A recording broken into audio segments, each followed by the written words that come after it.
What's going on, everybody? It's TK here with 7th Column Radio. I'm your host, and I'm here with... Fate Spiral. What is going on, everyone?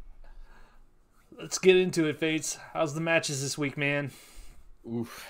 Well, the weekend started off pretty well. Making good progress on hitting Fable again. Well, actually, I was... No, for maybe the second time. I think I hit Fable once, but I wasn't worried about any of the pinnacle weapons or anything like that. So yeah, was working on it, and then Sunday happened, and that was not fun.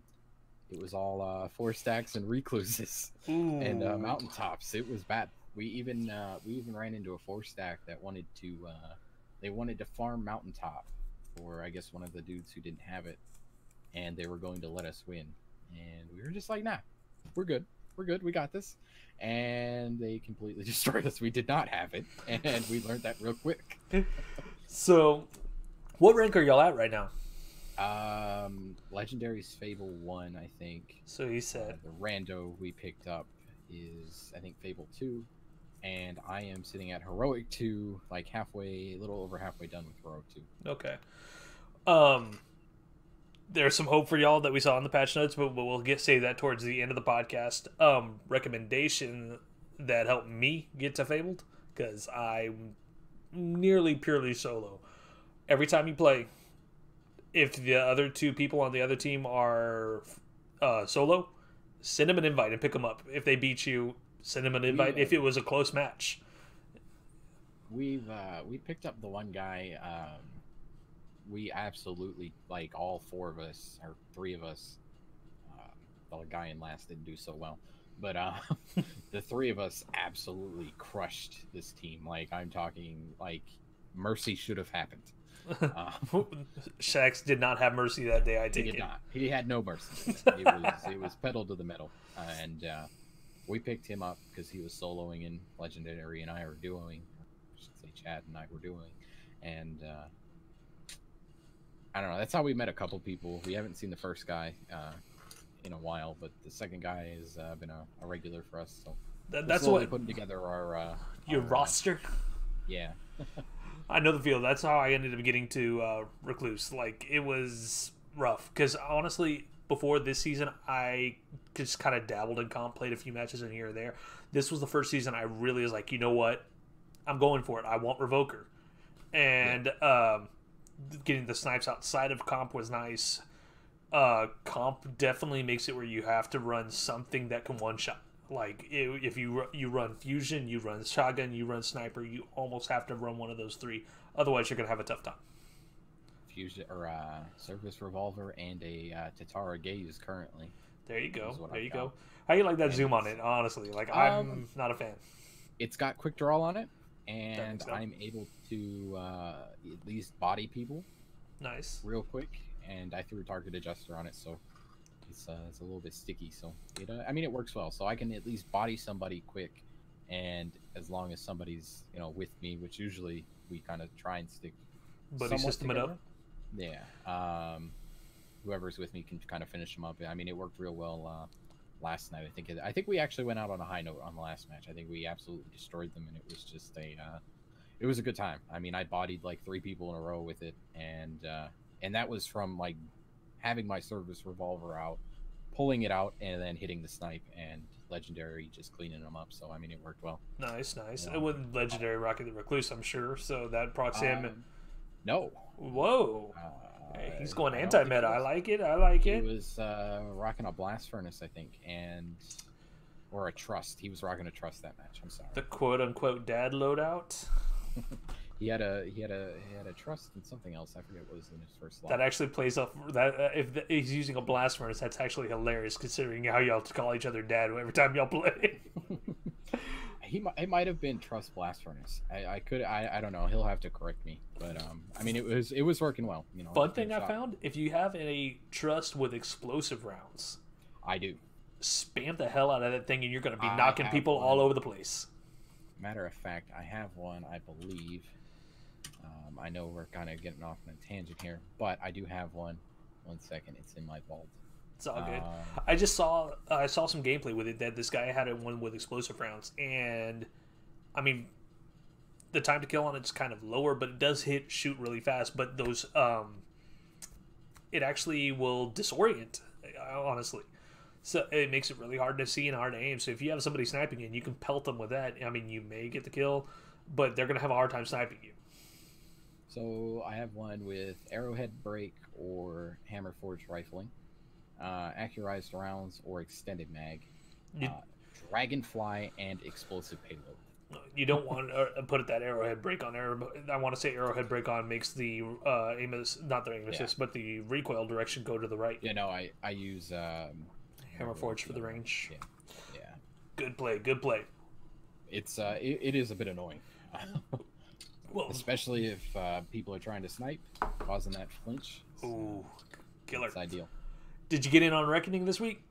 No, I did not. I spent most of the week. I spent most of the week playing comp. I could respect that.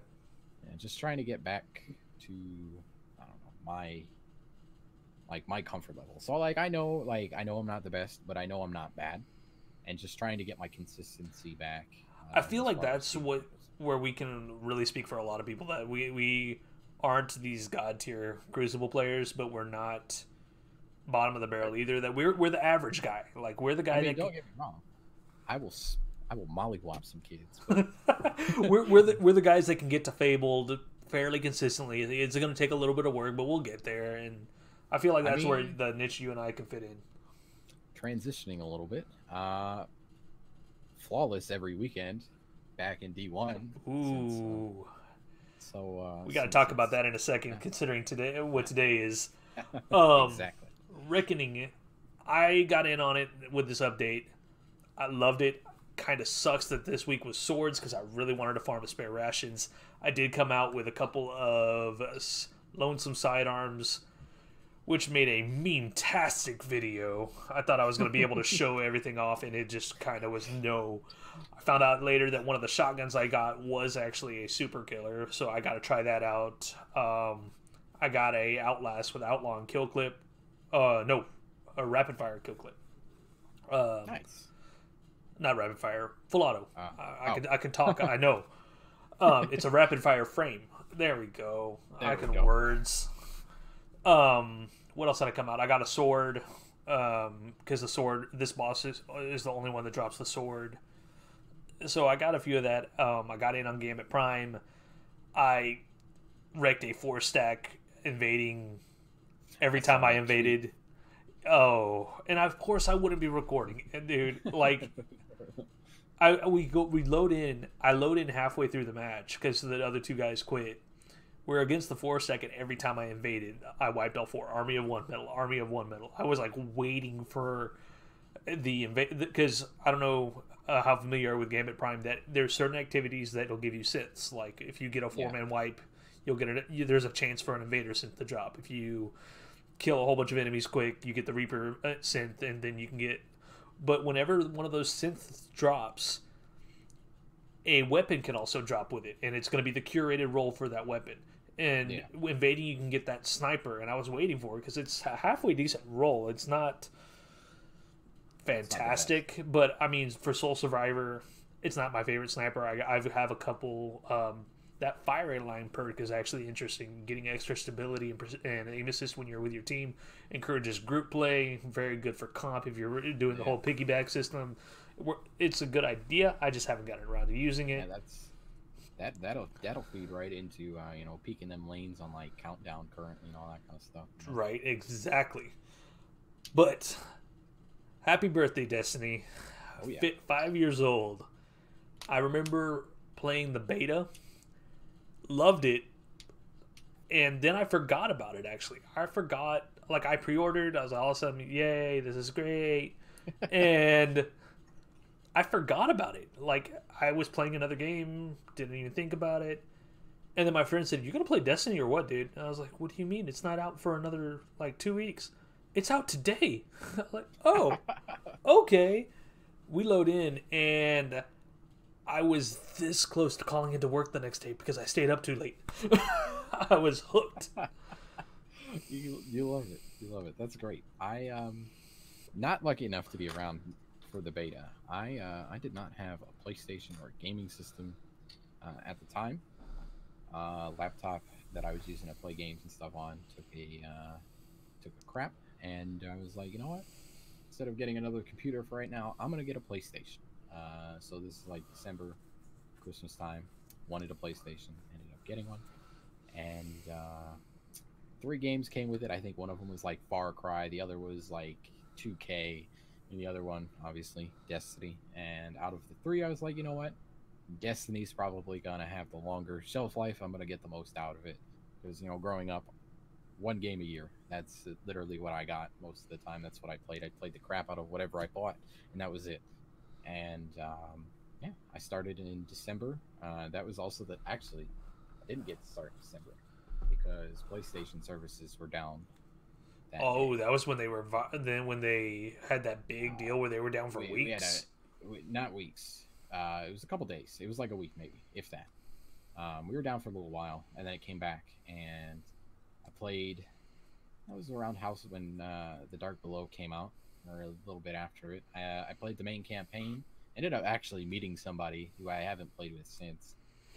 We ran like the end of the campaign together and all that kind of stuff, and then yeah, in love ever since, and more stories to come. I'm sure. I know the feeling. There's so many people I met along the way.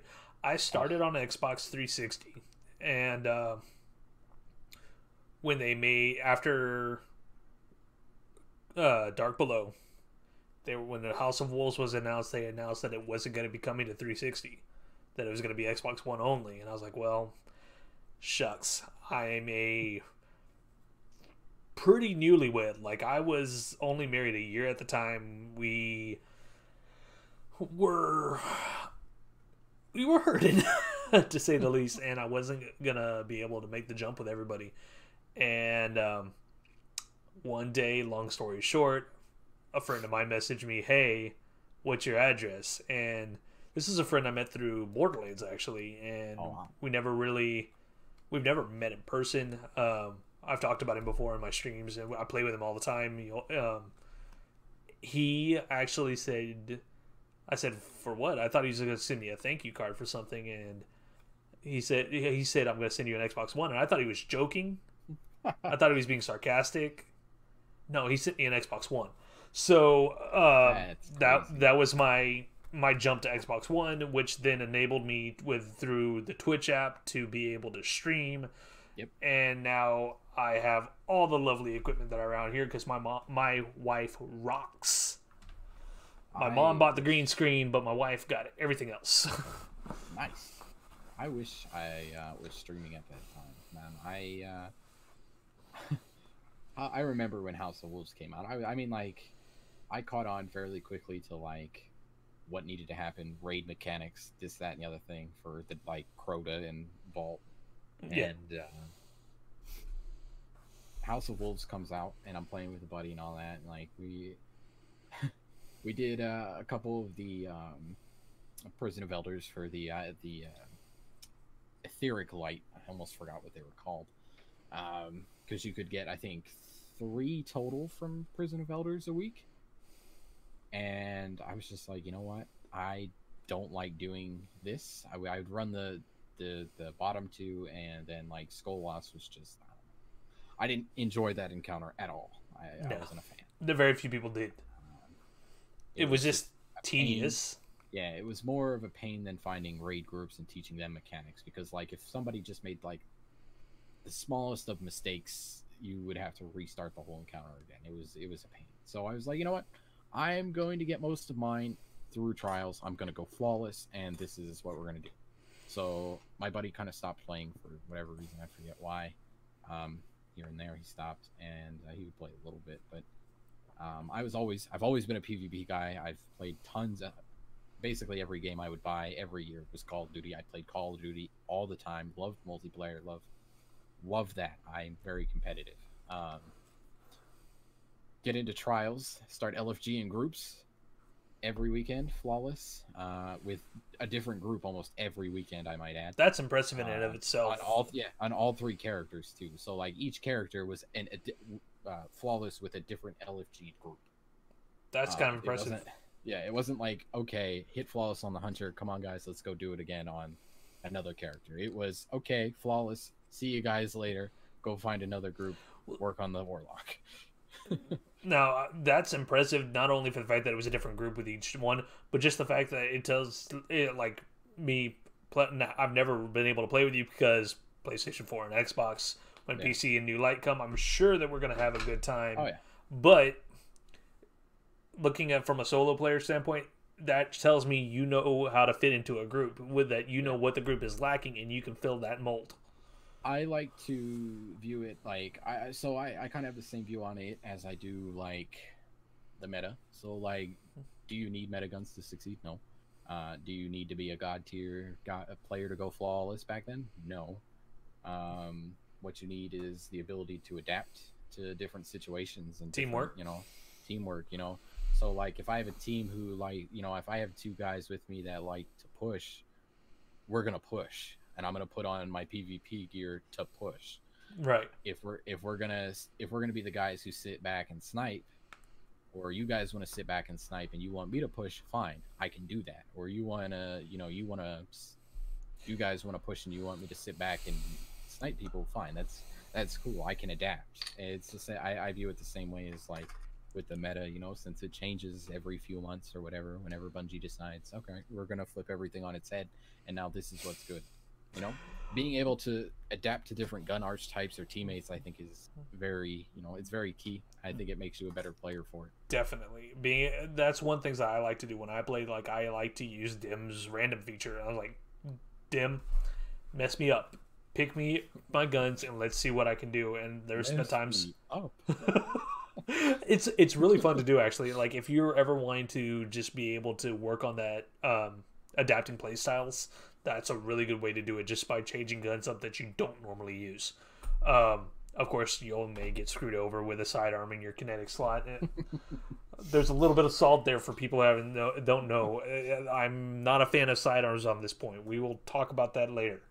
But for me, as far as my trials experience in D1, I went flawless only twice because I wasn't as lucky as you to get good groups. I played with a lot of people. We just couldn't pull the flawless off. The first time we went flawless, though, was the day one. I played skirmish with these guys.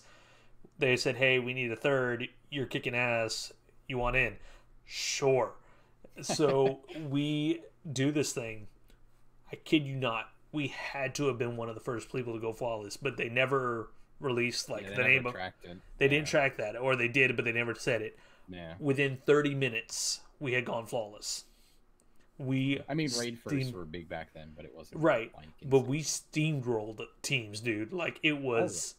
I have a clip where I ran from Burning Shrine from like this map. Think of the D2 one from sea to outside, over through the tunnel, over the top. Yeah. Went up through the tunnel, out, and then back then, Titan only had one shot, and I got all three. Smashed one opportunity. Smashed all three of them. Like, we were already winning, but that sealed the deal. So that was a great feeling. It was just funny because it was a very like Leroy Jenkins kind of moment, because they were like, "Okay, we got this. I said, "Watch me go," and I just took off.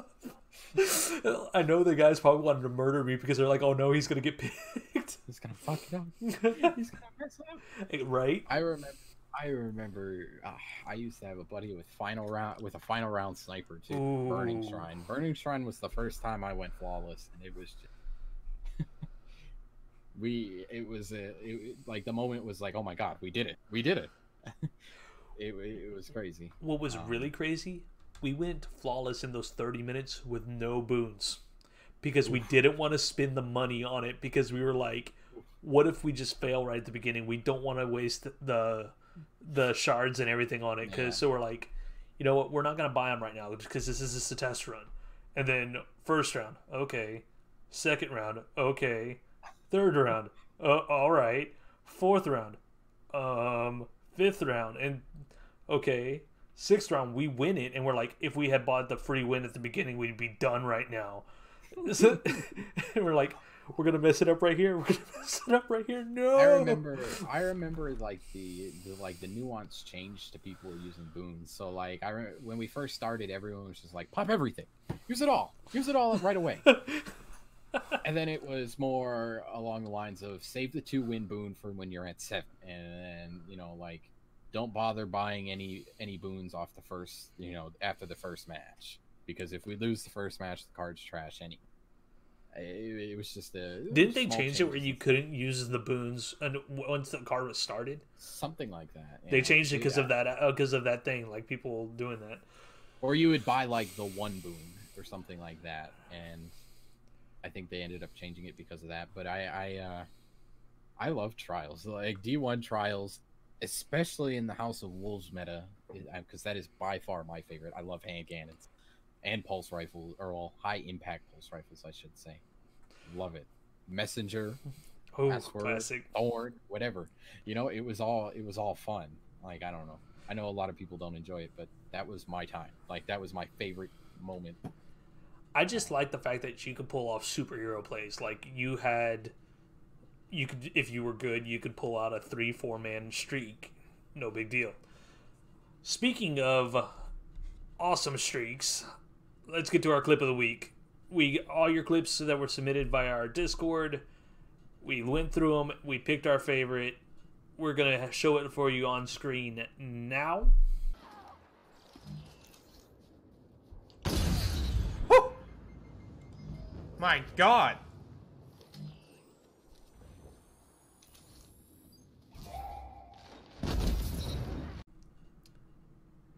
And there you go. There's our favorite clip of the week, Legendary Epic. Thank you for your submission. You can catch his links down in the description and catch him there. He streams on Twitch. Dude's amazing at Destiny and at Fortnite.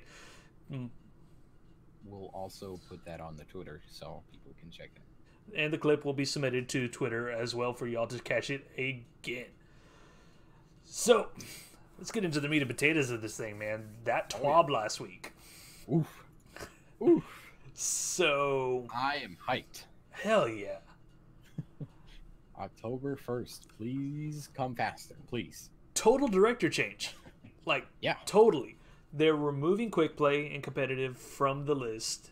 If you're looking for quick play, they've had, like, they're calling it Classic Mix, where it's going to be a connection-based playlist, just like it is today, no skill-based matchmaking, and it's going to be Control, Clash, and Supremacy. Pretty simple. I mean, that's kind of the way it is now, right? I don't think we see Supremacy in the quick play list. No, we don't. Not yet. Yeah, no. It's it used to be, but they pulled it out. They pulled it out. They pulled it out for some reason. I guess to get ready for this. Maybe. Yeah, who knows? I wasn't a big fan. I don't know. Maybe it didn't do well. I'm not a big fan of Supremacy, to be honest. I like. I mean, it reminds me of the old Call of Duty Kill Confirm. So I mean, It's the same kind of aspect. I wish the damn little orbs wouldn't roll all over the place after they. Oh, they do. Off the edge, all over. I know. It's like, yeah. Can't even begin on that. Competitive is going back to its roots with not quite elimination, but it's not quite countdown and all this other stuff. It's going to be 3v3 survival every time. What are your thoughts? I'm just going to add in, for now, it's not going back to its roots. There's more coming up. But I like the change. I'm not a fan of countdown.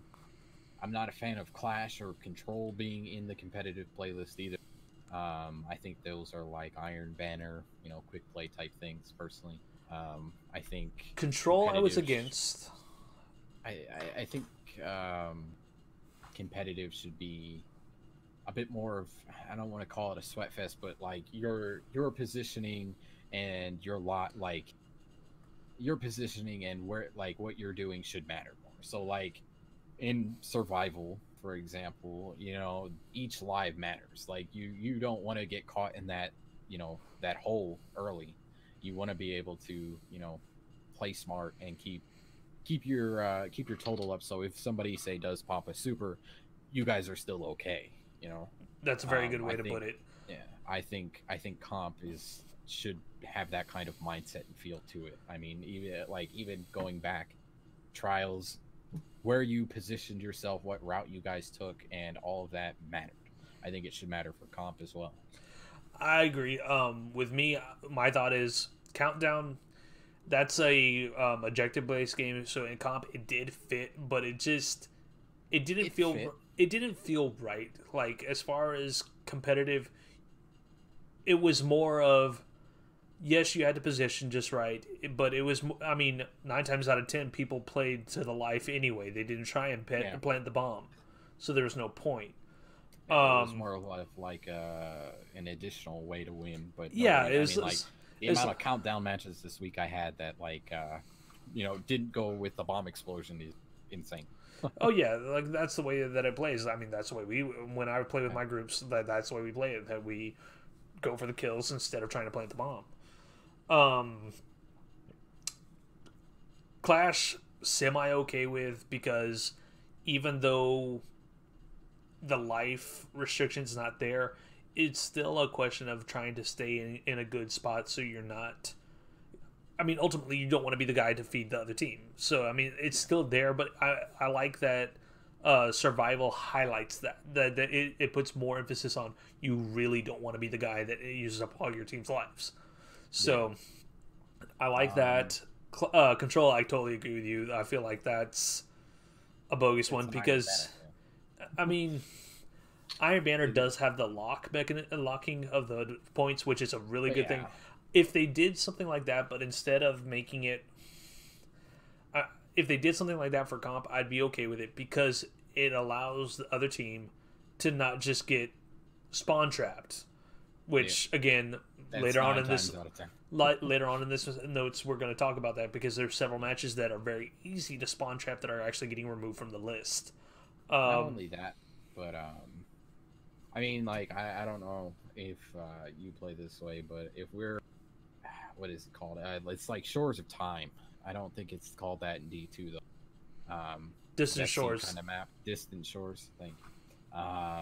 I will consistently call it Shores of Time because that's just how I recognize it. But same. Like for instance, the A point. I think it's A. It's A is like super far off. It like all the way over there. It's kind of out of the way where like cave. B and C. Yeah. B and C are like right there next to each other. Honestly, every time I play that map in Control, my aim is to spawn flip you and then hold those 2 points, and that's it. Same. Legion's Gulch is the same way. You take A and C, leave B out in their little cabal nest, and just own it. You see that one's going to C, just run across. Exactly. Done deal. It's very easy on those type of maps, but that's why those type of maps are going to be getting taken out because of that.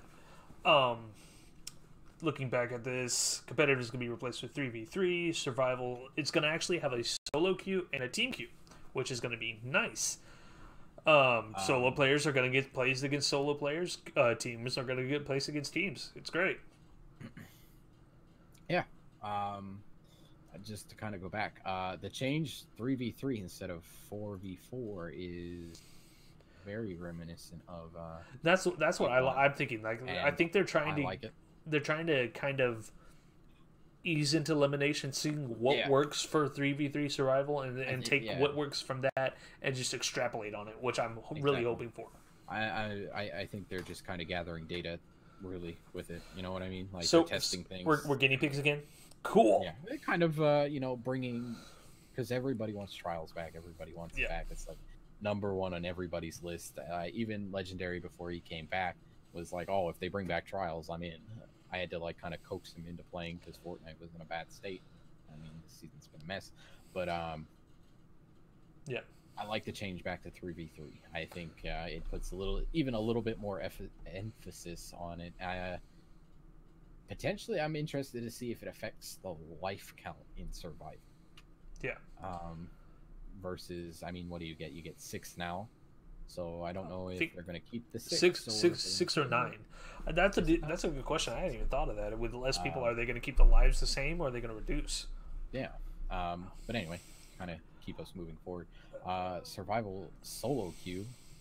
That's awesome. You know, a lot of people I see on Reddit and stuff, they're like, "Oh, well, I don't have a fire team. I don't have all my friends stop playing D2."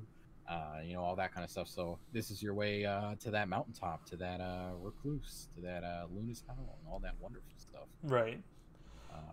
And it stops you from getting smashed by smashed by a 4-stack. Right. Right. So they're also hoping that they're going to have a rotating 6v6 and 4v4 playlist. So one week it'll be like 6v6 control, one week there'll be a 4v4 supremacy.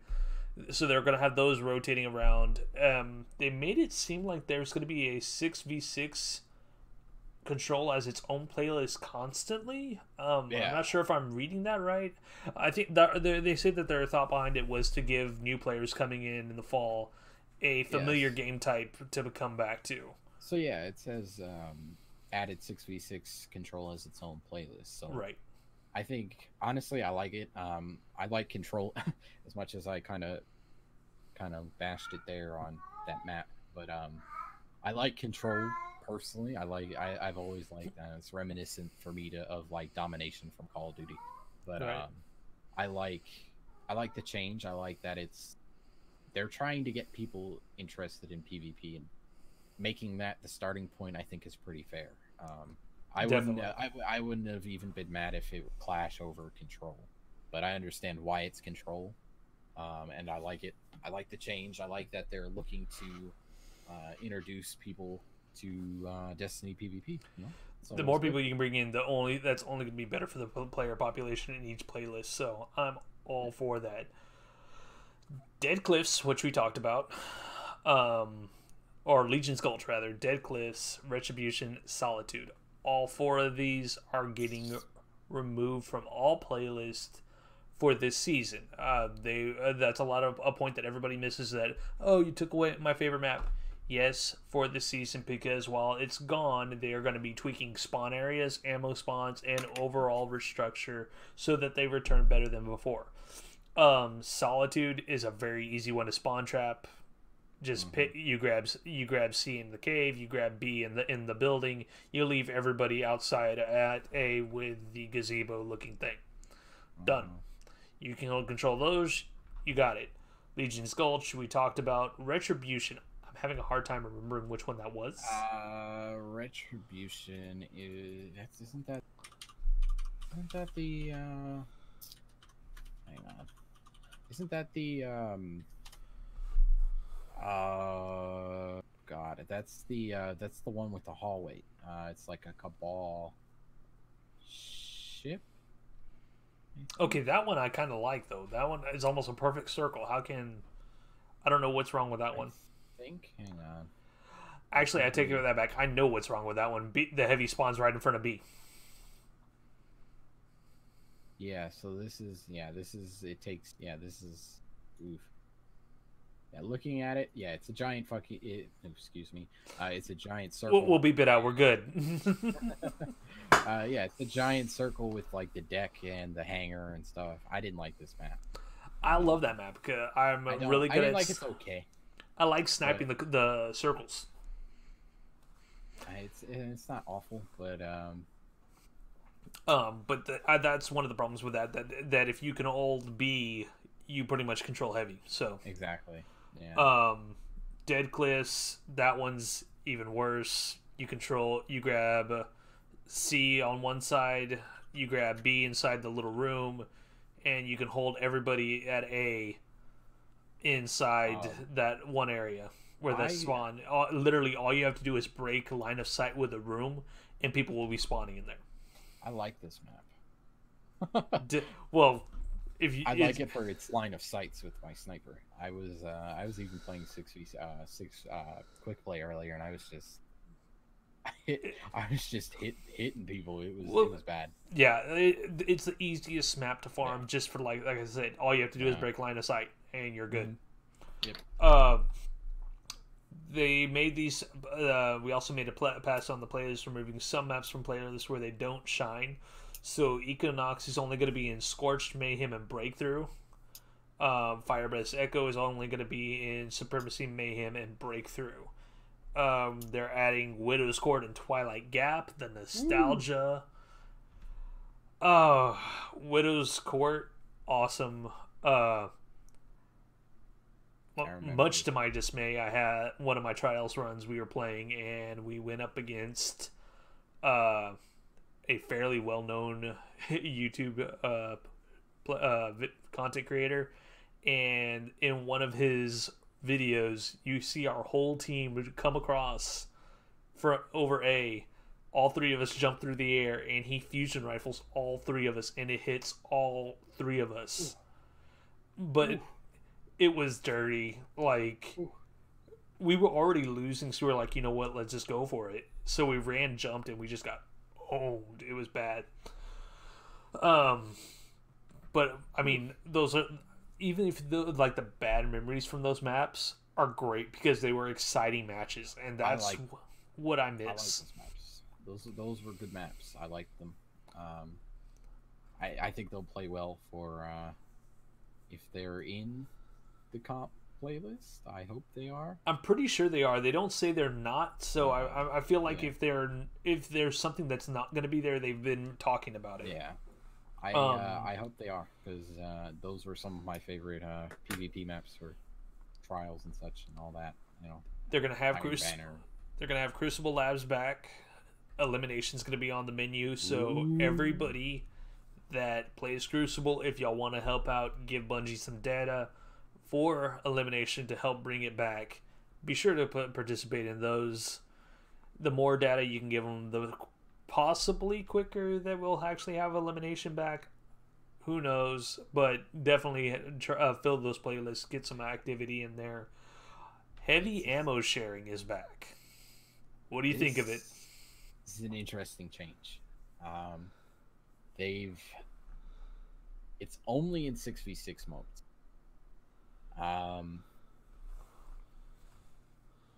Does it say that it's only 6v6? It says heavy ammo shared only in all 6v6 modes. So all 6v6 modes, which I'm kind of curious to see if it affects Iron Banner. That's a valid point, because they're considering that competitive when it comes to things like the mountaintop quest and whatnot now. Because it is 6v6 though, and so it technically falls under both brackets. That would just turn heavy spawn into a mayhem playlist. Whoever gets to heavy first. But you get less ammo out of the shared pack, which I'm assuming if we're talking rockets instead of 2, you get the 1. Hopefully, I would assume they're cutting clip size in half for LMGs. I don't know. They haven't said anything about it yet. Yeah, we'll have to see. I like the change. Heavy sharing. I don't know. I liked it. I liked it in D1. I didn't really. Everybody stack up. Yeah, I like that. So like you'd be playing like Iron Banner, and like the entire team would sprint backwards to grab heavy, and there'd be like nobody fighting, or there'd be that one guy who's like, all right, I'm gonna go Nova Bomb their heavy. And it was just, I don't know. I think you got good moments out of it. Like, I know a lot of people back then complained. They were like, oh, you know, this is a dumb mechanic, and everyone's just camping LMGs. And I thought it was fun. I thought if you could make the play to stop them from getting their heavy, or even a portion of them from getting their heavy, it was cool. It just added more to it, you know. This is what I see being the problem, though. Like you said, the whole team's going to do it. So let's say heavy spawns. I'm going to pick it. My team of 6 is with me. So I'm going to get 2 rockets. Everybody else is going to get 1. So 3, 4, 5, 6, 7, 8. Did I math right? Yes, I math right. Yeah. No, 7. It'll be 7 because I get an extra 1. Yeah. So 7 rockets if everybody stacks on heavy, because there is no diminishing return if more than one person gets it. So yeah, isn't there? There's only 1 crate. There's only 1 crate, but if you have 7 seconds to get to the heavy to pick it up again, everybody else, and they will get reduced ammo if they weren't the first person to pick it up, and the amount of ammo you receive from the crate is static and does not change based on how many people share the crate.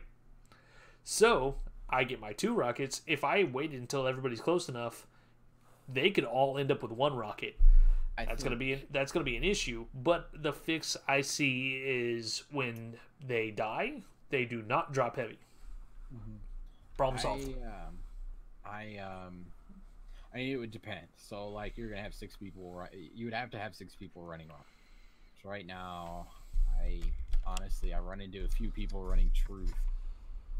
Most people are, at least that I've seen, if they're not running truth, they're running LMGs.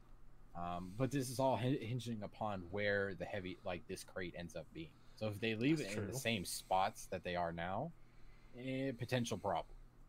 Some of the heavy spots are a little bit biased when it comes to spawn points. They could make it rotate. Yeah, I honestly, what they should do is just drop it dead center of the highest traffic lane. Yeah, highest traffic lane. Just plop it right in the center.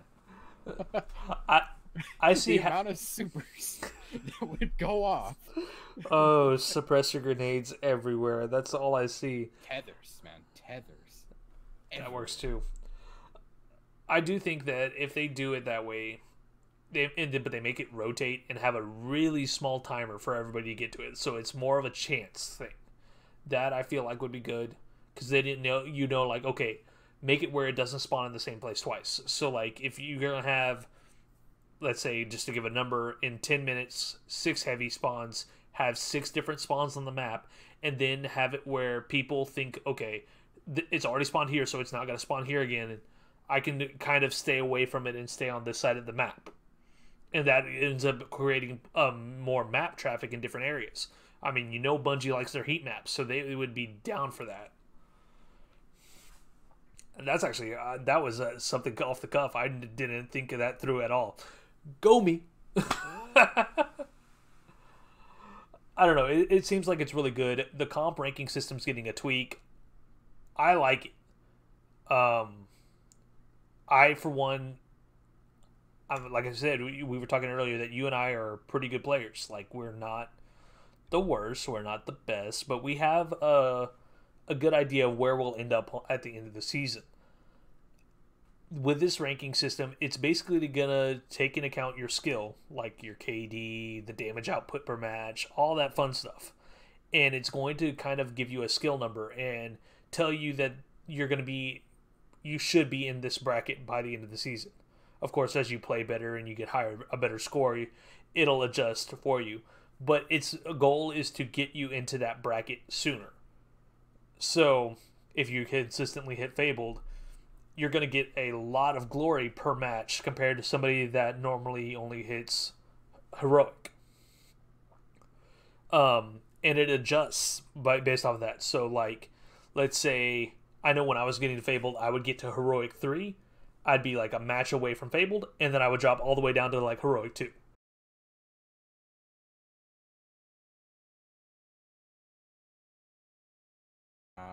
A little bit. I like that I'm not personally. I like that I'm not gonna lose glory, but at the same time, I think it kind of takes away from what competitive is.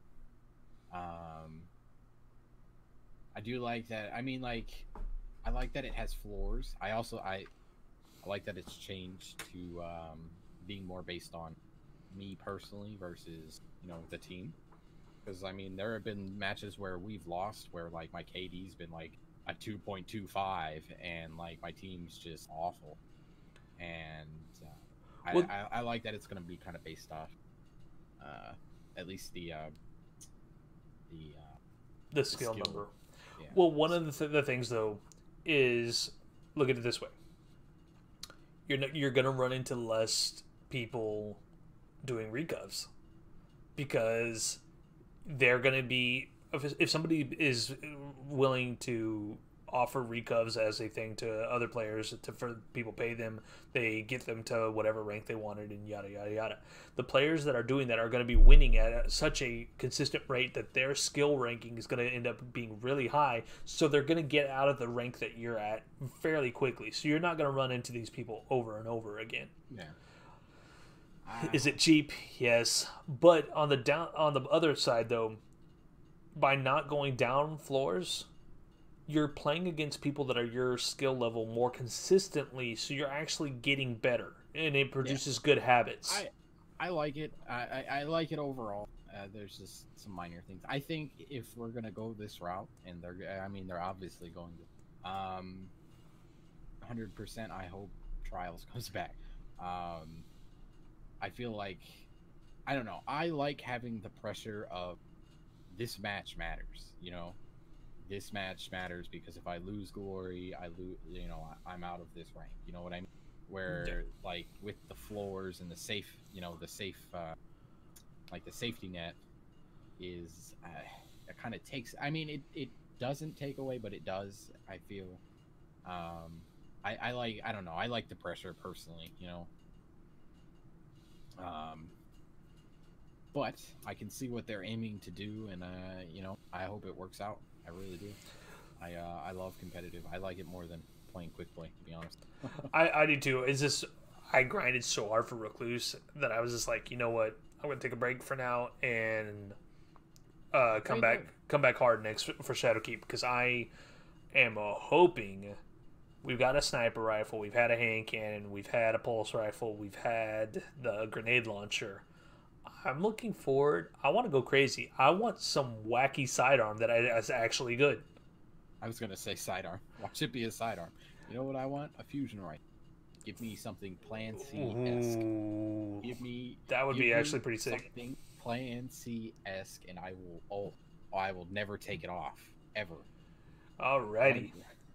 So, ability updates. Mr. Hunter, let's start with your class. Yeah. Our Night Stalker, Pathfinder, Bottom Tree. Yeah. They're changing our grenade. Our smoke bomb, I should say. So we are getting 1 stack of Heart of the Pack to all allies hit by it. It's kind of cool. I like it. This is kind of interesting. Grants plus 34 to armor, recovery, and agility. Plus 34, I should say. Right now, that means nothing for everybody that's a little late to the Shadowkeep news. But Shadowkeep, they're actually going to be detailing armor, recovery, discipline, all that as an actual numeric stat, so you can tell what that number is, and it will even tell you what that does in terms of cooldowns and everything else. At least it did in the tooltip on the streams, so let's hope they stick with it, because that is a huge plus to the game, honestly. It is, and I like this. Gives weapon reload speed and handling. Max 3 stacks.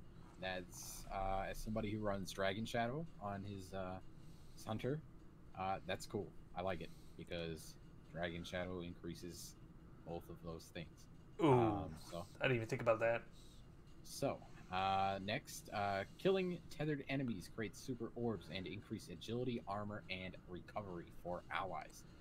It's called Provision. New perk, old perk benefits are moved to part of Mobius Quiver. Go ahead. I want to say that was something that D1 Night Stalker did, but I could be wrong. I think we did. I only really ran Night Stalker in PvE situations. I didn't like it in PvP. I was a golden gun guy, you know. Alrighty. After taking King, before that it was Arc. It's all about that blink shotgun combo. But we're not going to talk about that dark time. I like the little loop that it makes. That you doing damage with your actual grenade will cool down the smoke bomb. Healing or making your team invisible, or you going invisible or whatever with your smoke bomb will cool off the grenade. I like that little loop. That's a nice little loop. Not only that, but making allies invis gives you grenade energy, 17.5% per ally. All of this is, I think it all kind of feeds into their change with Armor 2.0, and what they really kind of stressed, at least to me, during that video, was synergy. Everything kind of coming together. Yeah. And this change kind of just is, all of these things, honestly, it feels like they're trying to gear it more towards where players are using their super more tactfully, and being positioned better for it, and really playing into what the super can do for the team and not just, okay, I'm going to slay out right now, you know? So it's about the fire team versus, the individual. exactly. And I like it. I'm really liking the direction they're going with it.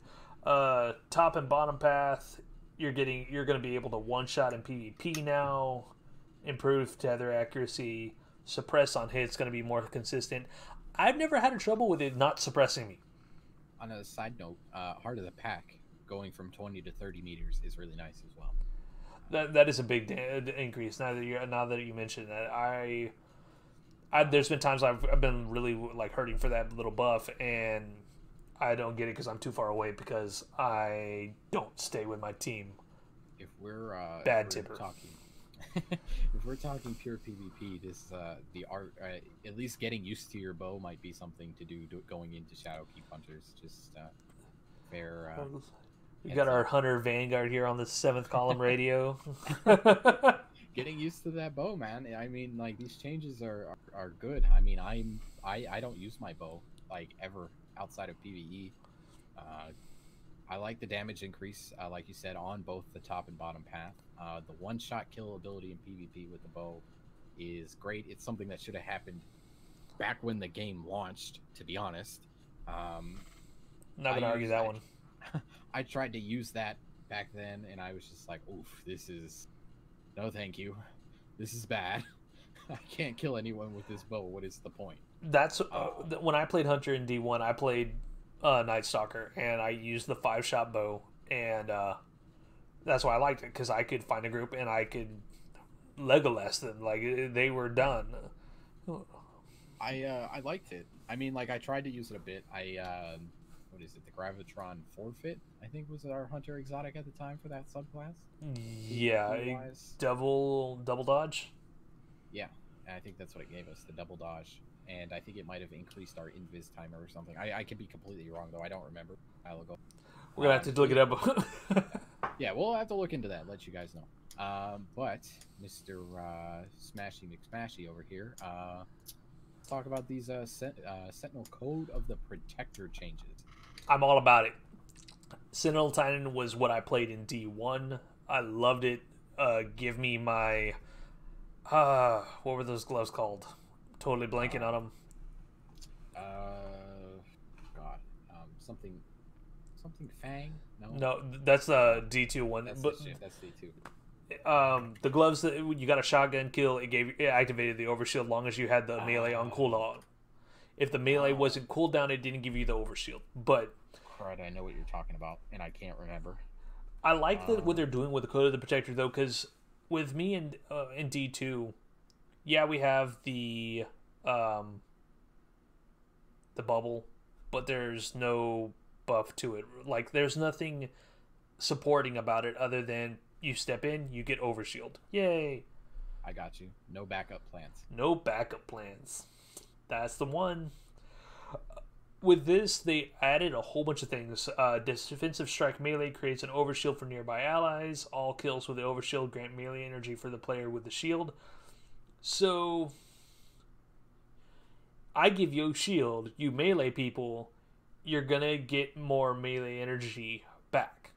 So it's just a whole melee train. Just punch things and we all punch things together.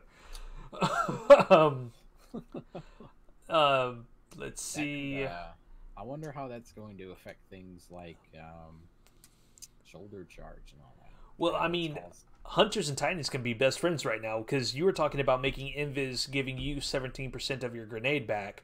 Well, 25% of a melee energy chip back if you get a melee while you have my shield on you. So, what up, bud? Gonna make me invisible? We're gonna make some people real mad. Oh. Add in the fact that the heal from the melee... Rallying Force now will have melee kills heal nearby allies.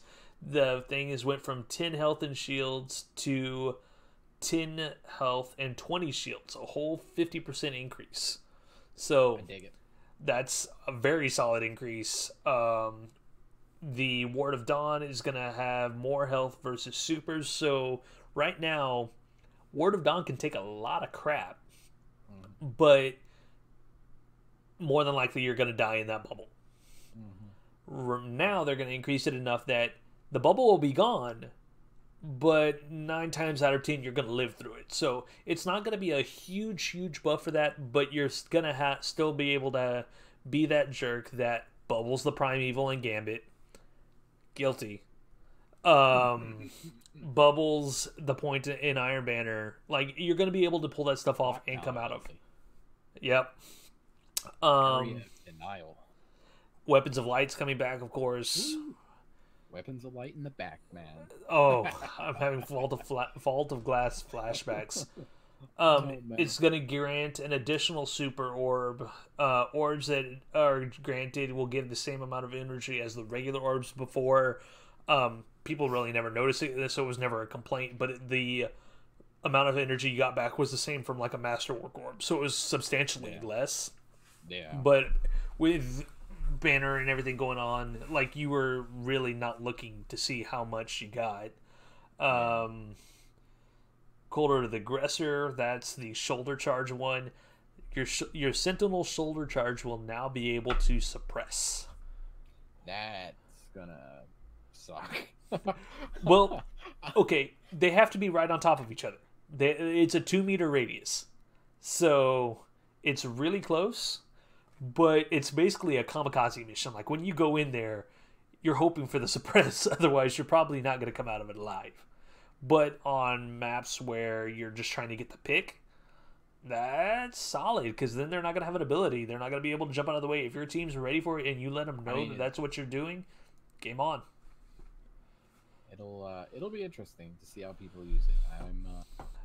I haven't touched my other 2 characters since I came back, so all these changes, I'm looking forward to getting into some PvP on the other 2 characters.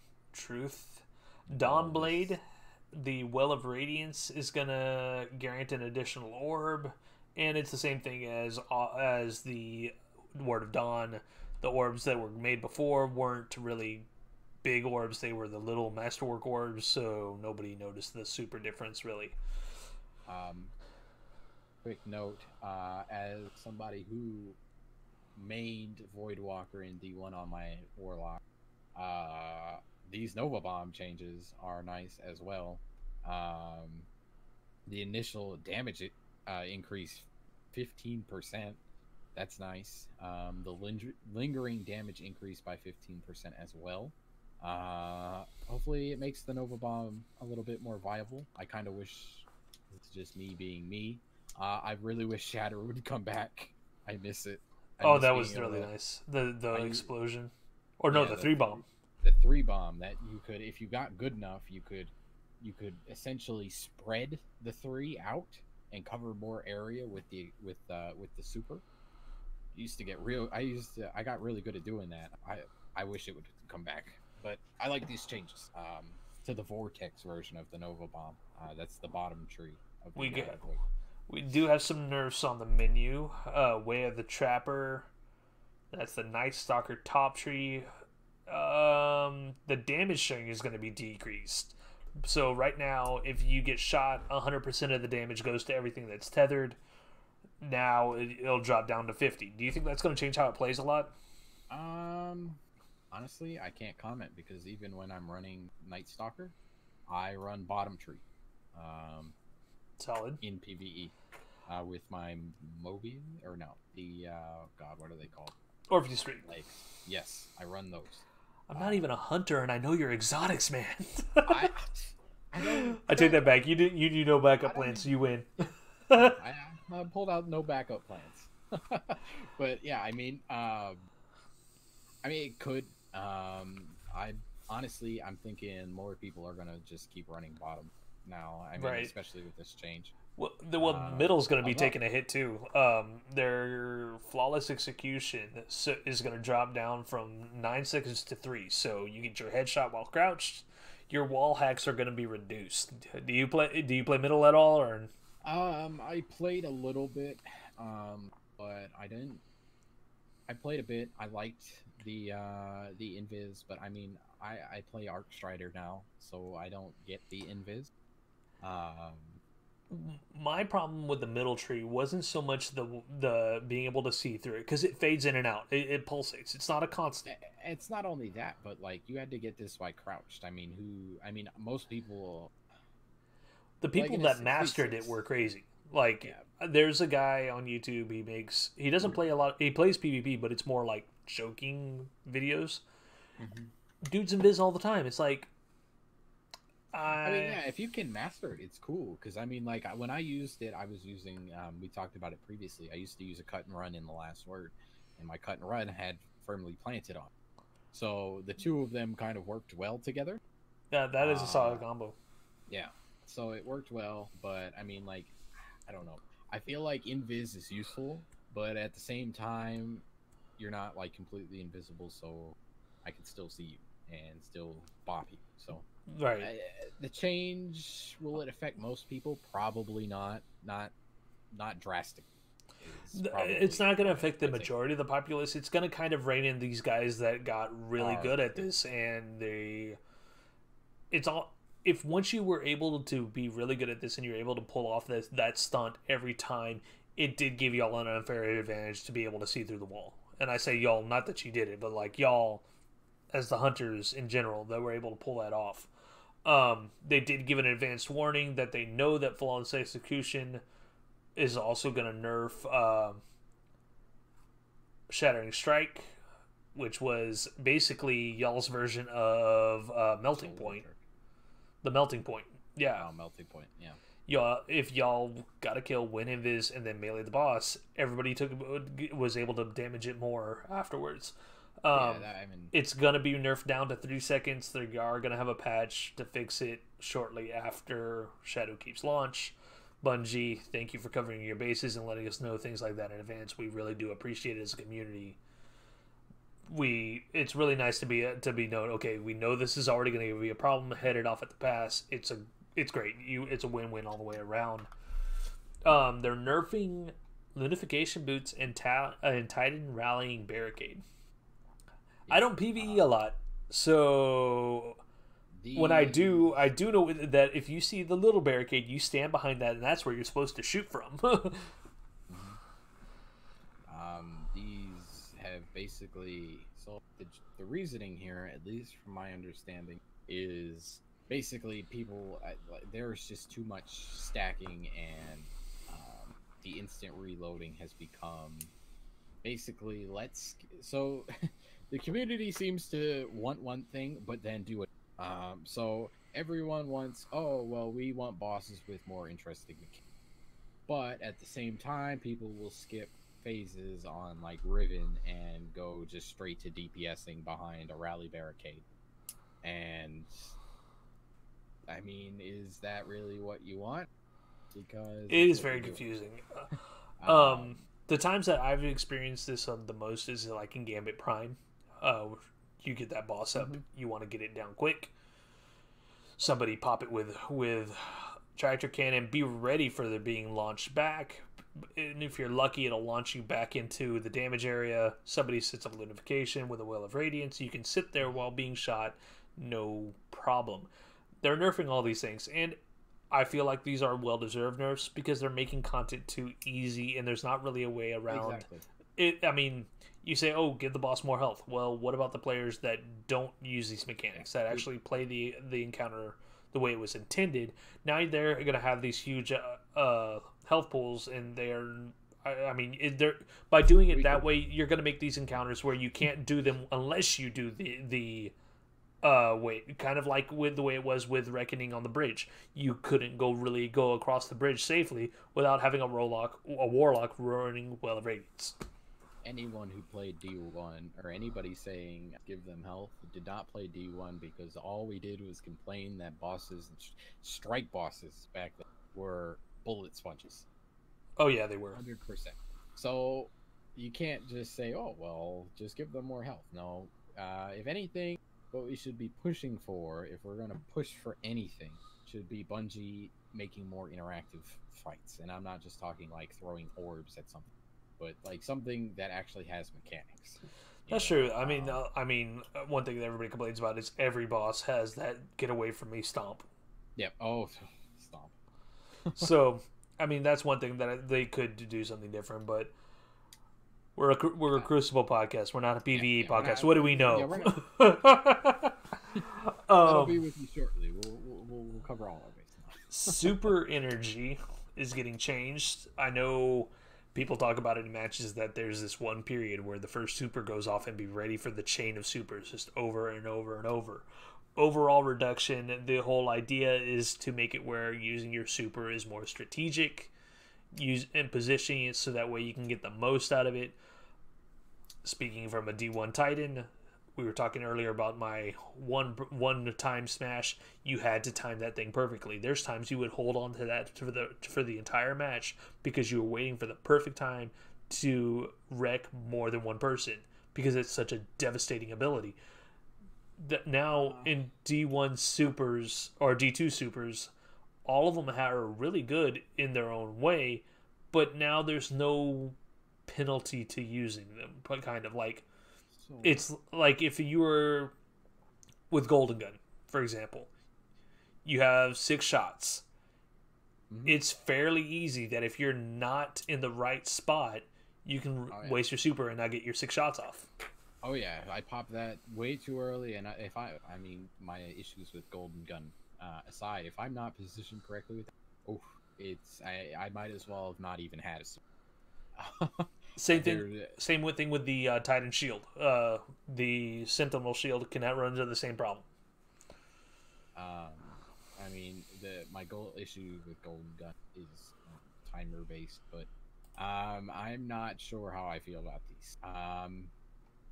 So right now, as it stands, PvP wise, I can get at least 2 supers a match, maybe 3, depends on how long the match is, how well I'm doing, and if I pop it as soon as I get it.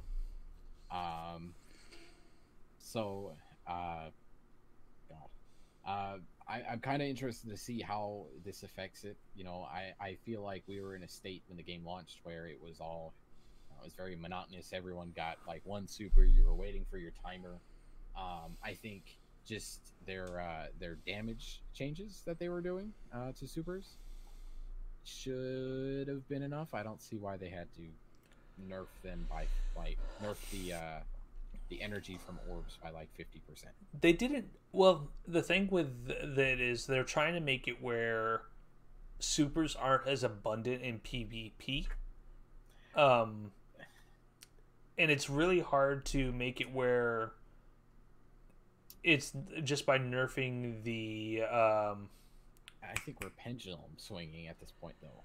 Well, that's the way they did describe it like that during the update. That it swung one way, and this way they're trying to bring it back to center, but it may swing too hard the other way. But they will be adjusting. And with them being their own developer now, I feel like they're not having to run their patches by Activision. So we should be seeing patches a little more consistently. I mean, look at it this way. We had the Reckoning patch this week. These are going live in Shadowkeep in less than a month. They did say that there's going to be a patch shortly after Shadowkeep, at least to just fix the Night Stalker problem in the middle tree. On paper, it's looking like they're going to have more updates more consistently. The biggest thing, though, is, like I said, they're trying to make supers not as abundant, and it's not like, oh, I got my super, let me use it now. It's more, okay, I have my super, when should I use it? Well, I mean, we'll see. I'm not sold on this change yet. I'm gonna have to really kind of play with it, you know. We'll see. I mean, I like the I mean, if anything, this is gonna put the emphasis on gunplay versus, you know, just popping your super like you said. But I mean, I don't want to like have to sit and wait till like the last minute of the match, like it was in, or not. It wasn't even like the last minute of the match. I'm not being literal, but you had to wait like all match for it, like vanilla D2, to get your super, and then like at that point, like everyone had their super, and it was just, I don't know, it was very monotonous and kind of bland. We are forgetting though that with Armor 2.0 they are making it where mods can stack on your armor, so, and it's not going to be like, okay, in this column I can have this set of things. So if I want to put double super mods on my chest piece, I can. That is a thing I can do. And also with the supers like the Ward of Dawn and the Well of Radiance granting an additional orb, it's going to make it where you, if you want to be able to provide your supers for your team, well, this is how I do it. Like, you can actually kind of gear your loadout as a support role, and it makes a support role important for these 6v6 or comp matches, because in comp matches there's going to be less kills because there's less players. We'll see. I like the changes a bit. I'm cautiously optimistic, is what I'll say. As far as the super changes go. Not to skip over a whole bunch of the next section in the TWAB, but they did make a lot of changes PvE wise. Buffs are not going to really damaging buffs are not going to stack like they used to. So you can't put Melting Point along with a Well of Radiance and get the extra damage. What'll end up happening, whatever applies to your damage, will be the strongest of the two. So if the Tractor Cannon does more, causes you to do more damage to the boss than, let's say, the Standing in the Well, then the Tractor Cannon will be what is applied. The Well of Radiance, you just get the health from it. One of the two. What do you think of that? I get a lot of people are angry about it. Destiny is, it's a fine line between like an action FPS kind of first-person shooter and an RPG. And being able to stack buffs and stuff is completely something RPG-ish. I think this is, while I like the RPG aspects of the game, and I wish they'd kind of go that way a little bit more. I think this is more of a health of the game kind of update. It may not be popular now, but overall, I think it'll be good for the game. I think it will provide a lot of longevity as well. Yeah, I think that. Yeah, that's what I mean. It's a health of the game. It's down the line kind of thing. Right. Super healths. This is honestly my favorite part, because this actually details where these supers sit at as far as damage resistance. And we've never seen this before. We've never seen anything like this in any of the Destiny games, 1 or 2. So at the low end of damage resistance, you got Nova Warp, Thunder Crash, Blade Barrage, Nova Bomb, and Well of Radiance, where they get a damage resist of 49% now, down from 54%. So the Nova Warp is the Nova Warp is the only one that's really slow, like able to stay in super long enough that you can get shots off, because Blade Barrage is pretty quick, Thunder Crash is quick, Nova Bomb's quick, Well of Radiance. That one's squishy, but they're sitting in that well, so I don't know why they give that 49%. I guess that's the idea behind it, that the fact that the super's up and you're only going to get that. I don't know. I guess maybe it's an area of denial kind of thing. You pop that and you can pretty much hold wherever you are, especially if you've got teammates in the well. That's true. So let's go ahead and give it Well of Radiance. Well of Radiance and Nova Warp are the only two that shots can be gotten off on. I feel like that's a good place, because Nova Warp has a really big area of effect. Yeah, like in the air, I shouldn't be hit by that, but whatever. Thank you, Bungie. Yeah, they took me out of a super yesterday from mad far away. I was like, oh, okay, that's cool. Medium. Hammer of Soul and Daybreak. Down from originally it's 56 down to 51%. So that's only a 2% increase from the low. Yeah. I've never really died that often in Hammer of Soul, but I mean, with me, I throw my hammer. I run the unpopular bottom tree. That when I get a kill, it leaves a sunspot and it heals me. I don't see a lot of hammers. Burning Maul is popular on Xbox. I saw one guy run that the other day, and I laughed at him. It's really popular on Xbox. I would just jump over him consistently until his super was gone. He was either really bad with it, or or the super itself is just I don't know. It was just. It took some getting used to, but I actually had flashbacks to Rise of Iron with the Iron Banner axe. It's the same motion. Yeah, I was just like a frog hopping around. To be honest, it was pretty funny. So I don't understand the nerf to Hammer's Soul. Maybe you said it's popular on Xbox, so maybe I think they're trying to bring, for looking at all of these and the numbers that they have assigned to them. I think they're trying to make it where snipers can one shot the head, and shotguns you can get a full shotgun shot and a melee off, and they're done. Yeah. I think they're trying to make it where supers are stoppable again. So, past those, we're on the high now. They are coming down from 60% all the way to 53%. So again, 2% higher than the medium. We have Fist of Havoc, Burning Maul, Sentinel Shield, Arc Staff, Arc Light, and Shadow Shot. Notice all the Titan ones. Get down there. All 3 Titan ones are getting hit. So, Fist of Havoc, a lot of people pointed that, Fist of Havoc didn't get a nerf, and it's wreaking havoc right now. Wham. I can agree that they do kind of need to work on that health rework, but seeing how heavily they nerf the damage resist on this, I think it'll be okay. I'm not speaking like protect my Titan. I'm honestly looking at it. I'm like, I think this will be a this will be a solid even ground. That you're still making the subclass or that tree, one of the intrinsic perks of that tree, viable, but you're not making it overpowered. Because if I'm stupid and I still go running in straight after 3 or 4 guys, no matter how fast I can kill one of them to get my health back, it's not going to save me from the amount of firepower they should be putting into me. I mean, if you see a Titan running at you, backpedal, shoot, and you're going to be okay. Like, smart teams kill me all the time. Depends. I've had them guys freaking smash somebody. I'll put damage into them, backpedal, shoot. They'll smash somebody who happens to run ahead of me. But at the Titan. Well, that's where the problem is. Like, as a team, you need to be staying away. Don't feed the super. Like, well, see, I mean, it depends, because I mean, like that depends on people fire teaming, I guess. Yeah. You know what I mean?